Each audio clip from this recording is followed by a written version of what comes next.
السلام عليكم ورحمة الله.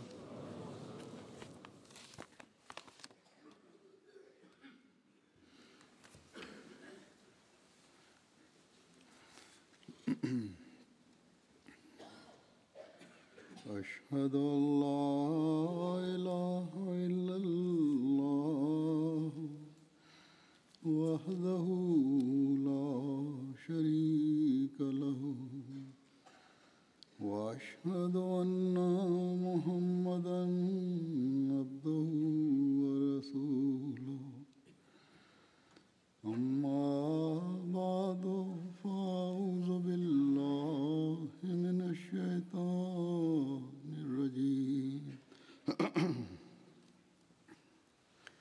بسم الله الرحمن الرحيم الحمد لله رب العالمين الرحمن الرحيم مالك يوم الدين إياك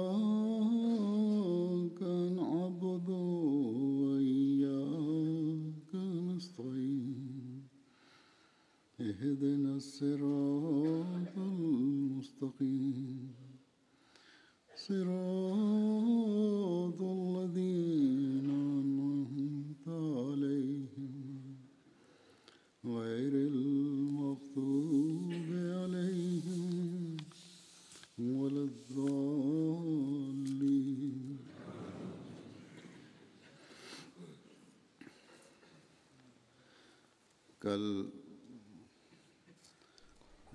Hier fut le 20 février et le 20 février est un jour qui est important au sein de la Jamaat Ahmadiyya en raison de la prophétie du Muslim Maud, du réformateur qu'avait fait le Messie premier alayhi salam.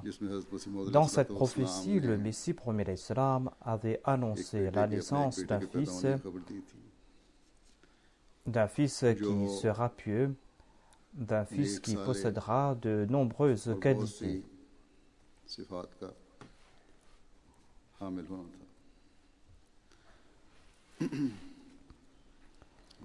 Vendredi dernier, j'ai évoqué les signes qui sont apparus en faveur du Messie premier alayhi salam.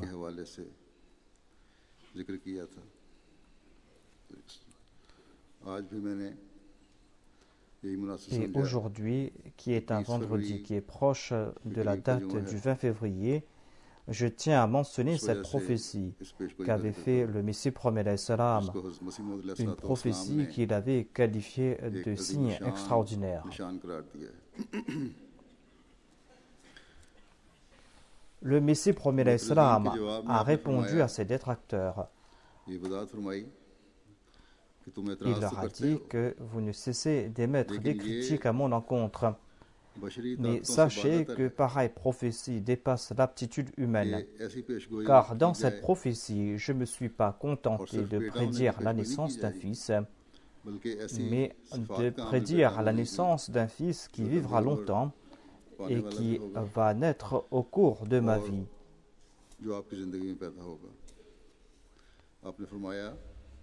Le Messie premier l'Islam a dit que si l'on étudie de près et avec attention et en toute justice cette prophétie, il n'y aura pas de doute que c'est là un signe de la part de Dieu.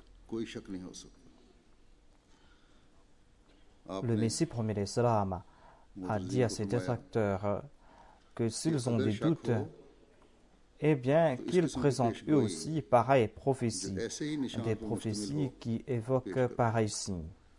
Le Messie premier l'Islam s'est adressé à ses détracteurs et il leur a dit « Ouvrez les yeux. Ce n'est pas uniquement une prophétie, mais c'est un signe céleste, c'est un signe grandiose. Le but de l'avènement du Messie premier l'Islam était de prouver la véracité de l'islam, ainsi que la grandeur du saint prophète Muhammad Mustafa sallallahu alayhi wa sallam. Et en présentant ce signe ici, le Messie premier l'Islam n'est pas en train de dire que cette prophétie prouve ici sa véridicité à lui. Il dit à ce sujet: grâce à ce signe, Dieu, le gracieux, le miséricordieux, désire prouver la véracité et l'éminence de notre bien-aimé prophète Mohammed Mustafa sallallahu alayhi wa sallam.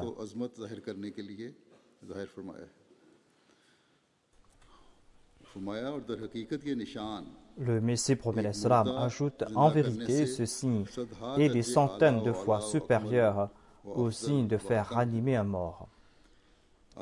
Et il a expliqué cela davantage en disant que ranimer un mort se limite à ramener pour quelque temps une âme dans son corps. La Bible présente ce miracle en faveur de Hadrat Isa ou en faveur d'autres prophètes, sauf qu'il y a ceux qui critiquent ces prétendus miracles. Le Messie promet l'Islam dit: même si ce miracle a eu lieu, ce miracle ne sera d'aucun avantage pour l'humanité. Ici, par la grâce de Dieu, et grâce à ses faveurs, et par l'entremise des bénédictions du saint prophète Mohammed Mustafa sallallahu alayhi wa sallam, Dieu a exaucé mes humbles supplications et a promis d'envoyer une âme bénie dont les bénédictions vont se répandre sur la terre tout entière. Le Messie promis à l'Islam ajoute: il dit: qui suis-je? Quelle est mon importance à moi? Celui qui s'attaque à moi s'attaque en fait à mon maître le pur, le saint prophète Mohammed Mustafa sallallahu alayhi wa sallam. Mais qu'il se souvienne qu'il ne peut couvrir de boue le soleil. Cette boue souillera sa tête, souillera ses yeux et son visage. Cette boue va tomber sur lui et va l'humilier. Et son hostilité et sa haine à l'égard du saint prophète Mohammed sallallahu alayhi wa sallam ne diminuera en rien la grandeur et l'éminence du saint prophète Mohammed sallallahu alayhi wa sallam. Au contraire, Dieu fera croître son importance. Pouvez-vous à l'aube empêcher le soleil de se lever? De même, vous ne pourrez en aucune manière nuire au soleil de la véracité du saint prophète Mohammed sallallahu alayhi wa sallam. Qu'Allah dissipe votre haine, qu'Allah dissipe votre cupidité. Parmi ceux qui critiquaient le Messie promet l'Islam, il y avait des non-musulmans ainsi que des musulmans. Et le Messie promet l'Islam leur a lancé ce défi et il leur a donné ces avertissements. En tout cas, suite à cette prophétie, comme nous le savons, ce fils promis est né en mars 1889. Un fils qui a accompli des chefs-d'œuvre grandioses et inoubliables pour prouver la supériorité de l'islam, ainsi que la gloire du saint prophète Mohammed Mustafa sallallahu alayhi wa sallam. Ce sont des faits que même des non-Ahmadis ont évoqués. Avant de présenter certaines chefs-d'œuvre du musulman du réformateur promis, je vais vous présenter les paroles de cette prophétie afin d'en faire un rappel à ce sujet et afin que nous puissions saisir la grandeur et la réalité de cette prophétie. Le 20 février 1886, le Messie promet l'Islam a publié une annonce dont le titre est Risala Siraj Munir. Cette annonce, il l'a publiée dans le journal Riyazihin le 1er mars 1886. Il a publié cela en tant que suppléant à ce journal. Le Messie promet l'Islam a dit: tous les détails concernant cette prophétie seront publiés en détail plus tard. Mais j'annonce aujourd'hui la première prophétie qui concerne ma personne. Je présente cette prophétie aujourd'hui, le 20 février 1886, à savoir le 15 Jamadul Awwal. Je présente cela en bref et les détails à propos de ces prophéties seront publiés après, Inch'Allah.